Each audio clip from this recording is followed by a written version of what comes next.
Marco പോലത്തെ brutal scenes ഉള്ള അല്ലെങ്കിൽ വയലന്റ് സീൻസ് ഉള്ള ഒരു സിനിമ ബോളിവുഡിൽ നിന്ന് OTT റിലീസ് ചെയ്യുന്നുണ്ട്. നമ്മുടെ സോനു സൂദ് നായകനായ ഫത്തേ. സോ ഇങ്ങേരെ ഡയറക്ട് ചെയ്ത സിനിമയാണ്. അതായത് സോനു സൂദിന്റെ ഡയറക്ടോറിയൽ ഡെബ്യൂ ആണ്. ഇങ്ങേരെ ഡയറക്ട് ചെയ്തു, ഇങ്ങേരെ അഭിനയിച്ച സിനിമയാണ്. ഇതിൽ നമ്മുടെ നായകൻ വന്നിട്ട് ഒരു ഏജന്റ് ആണ്. ഈ cyber crime, cyber thief, cyber ത്രെറ്റിനെതിരെയൊക്കെ പോരാടുന്ന ആളാണ് നമ്മുടെ നായകൻ. സോ എന്തുകൊണ്ട് മാർക്കോ പോലത്തെ പറഞ്ഞു കഴിഞ്ഞാൽ ഇതിലും ചെവി മുറിച്ച് വെക്കുന്നതും അതേപോലെ തന്നെ വായ കീറുന്നതും കണ്ണുകുത്തി പൊട്ടിക്കുന്ന സീൻസ് ഒക്കെ ഉണ്ട്. വേണമെങ്കിൽ അത്യാവശ്യം ബ്ലഡ് ബാത്ത് ഒക്കെ ഉള്ള ഒരു സിനിമയാണ് പറയാം. സോ പടം തുടങ്ങുമ്പോൾ തന്നെ സീരിയസ് മോഡിലോട്ട് പോവാണ്. തമാശയും കോമാളിത്തരം റൊമാൻസ് അതിനൊന്നും നേരമില്ല പറഞ്ഞിട്ട് ഒരു 1 vs 200 ഫൈറ്റ് ആണ് കാണിക്കുന്നത്. ലോജിക് ഒക്കെ എടുത്ത് കുപ്പത്തൊട്ടിയിൽ ഇട്ടിട്ടേ ഈ പടം കാണാൻ പാടുള്ളൂ.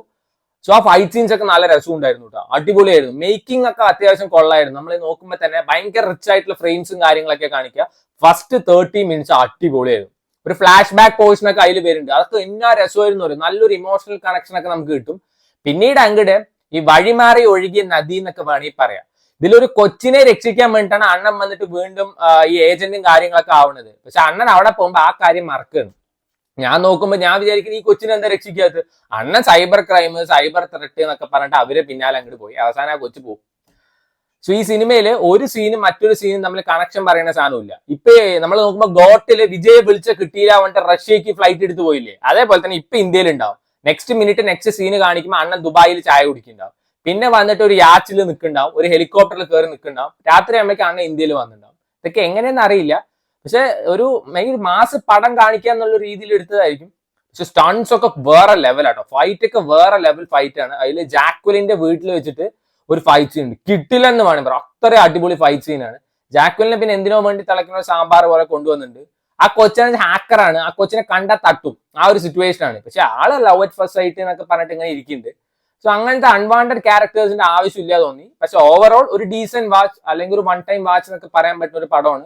എനിക്ക് അത്യാവശ്യം കുഴപ്പമില്ല തോന്നി. കാരണം ഈ ഫൈറ്റ് സീനും ഇങ്ങനെ ഗണ്ണ് ഹാൻഡിൽ ചെയ്യുന്നതൊക്കെ അടിപൊളിയായിരുന്നു. സോനു സൂദ് നല്ലോണം കഷ്ടപ്പെട്ടിട്ടൊക്കെ ഉണ്ട്. ലാസ്റ്റ് പാർട്ട് 2 എന്നൊക്കെ എഴുതി കാണിക്കുന്നുണ്ട്. നോക്കാം നമുക്ക്. അത് പറപ്പാണ്. ഇപ്പൊ നമ്മുടെ ജ്യോതിക ഈ ഇടയ്ക്കൊക്കെ പറയണ്ടായിരുന്നു ബോളിവുഡിലാണ് വുമൺ സെൻട്രിക് സിനിമാസിന് ആൾക്കാരുള്ളത്, വുമൻസിനെ റെസ്പെക്ട് ചെയ്യണമെന്നൊക്കെ പറഞ്ഞിട്ട്. സോ നമ്മൾ നോക്കുമ്പോൾ അനുരാഗ് കശ്യപ് ബോളിവുഡിൽ ഒരു മാറ്റമില്ല പറഞ്ഞിട്ട് അങ്ങേര് ഇന്ത്യയിലോട്ട് മറ്റേ സൗത്തിലോട്ട് വരികയാണ്. ഈ ചേച്ചിയാണെന്ന് വെച്ചാൽ നേരെ ബോളിവുഡിലോട്ട് പോകണം. I think she is obsessed with Hindi cinemas എന്ന് വേണമെങ്കിൽ പറയാം. ഇപ്പൊ ഈ ജ്യോതികയുടെ ഹസ്ബൻഡായ സൂര്യയുടെ സുററൈ പൊട്ടറും അതേപോലെ തന്നെ ജയ് ഭീമും വേണമെങ്കിൽ നമ്മൾ എടുത്തു നോക്കിയാൽ തന്നെ കാണാം. അതില് മറ്റേ സ്ത്രീ കഥാപാത്രങ്ങൾക്ക് ഈവൻ ഹീറോനേക്കാൾ ഇമ്പോർട്ടൻസ് ഉണ്ട്. അത് ഇപ്പൊ ഇവര് പറയുന്നത് ജ്യോതികയാണ് സൂര്യയുടെ സിനിമയൊക്കെ സെലക്ട് ചെയ്യണമെന്നല്ലേ. അപ്പൊ ഇവിടെ അങ്ങനത്തെ ഓപ്പർച്യൂണിറ്റീസ് ഇല്ലേ? ജ്യോതികയെ മർസൽ സിനിമയിൽ നിത്യ മേനോന്റെ ക്യാരക്ടർ ചെയ്യാൻ വേണ്ടി വിളിച്ചിട്ടുണ്ടായിരുന്നു, ഇത്ര ചെയ്തില്ല. പക്ഷെ അതും ഒരു കിടിലൻ ക്യാരക്ടർ ആയിരുന്നു. അത്യാവശ്യം സ്ക്രീൻ സ്പേസും കോമാളിത്തരൊന്നും ഇല്ലാത്ത, സ്ക്രീൻ സ്പേസ് ഉള്ള കോമാളിത്തരൊന്നും ഇല്ലാത്ത ക്യാരക്ടർ ആയിരുന്നു. എന്തുകൊണ്ട് ചെയ്തില്ല? പിന്നെ മറ്റേ മഞ്ജു വാര്യരുടെ ഒരു പടം ജ്യോതിക റീമേക്ക് ചെയ്തിട്ട് ചെയ്യുന്നായിരുന്നു, 36 വയതിനില്ലേ എന്നൊക്കെ പറഞ്ഞിട്ട്. അതൊക്കെ സൗത്തിലുള്ള ക്യാരക്ടേഴ്സ് തന്നെ അല്ലേ? എനിക്ക് തോന്നുന്നില്ല. എനിക്കാണെന്നു ആള് ബോളിവുഡിൽ പോയിട്ട് ബോളിവുഡിനെ ഒന്ന് പൊക്കി അടിച്ചു കഴിഞ്ഞാൽ കുറെ റോൾസ് ഒക്കെ കിട്ടും പറഞ്ഞിട്ടായിരിക്കും. ഈ ചേച്ചി സെലക്ട് ചെയ്ത കങ്കുവയിലൊക്കെ നല്ല ദിശ പത്താനിക്കടലൊക്കെ കൊടുത്ത റോളൊന്നും ഞാൻ ഒന്നും പറയുന്നില്ല. സോ ബോളിവുഡിലാണ് അനിമൽ പറഞ്ഞ സിനിമ ഉള്ളത്. അനിമലിൽ ഭയങ്കര സ്ത്രീക്ക് റെസ്പെക്ട് കൊടുക്കുന്ന സിനിമയാണല്ലോ.